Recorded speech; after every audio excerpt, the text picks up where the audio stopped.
একদিন আমার হুজুর পাক সাল্লাল্লাহু আলাইহি সাল্লামের কাছে এক ব্যক্তি জিজ্ঞাসা করলো, হে হুজুর পাক সাল্লাল্লাহু আলাইহি সাল্লাম, রাসূল আপনি একটু বলবেন আমরা কিয়ামত হবে শুনি, কিন্তু কিয়ামতটা যে অতি নিকটে আমরা বুঝবো কিভাবে?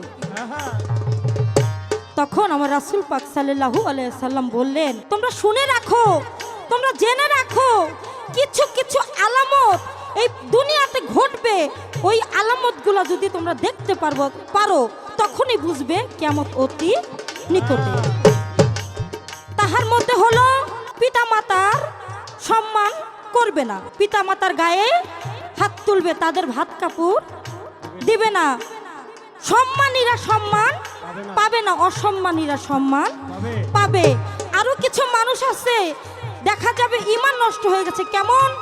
তারা ইসলাম প্রচার করবে কিন্তু তারা নিজেরা ইসলাম আইন কানুন মানবে না।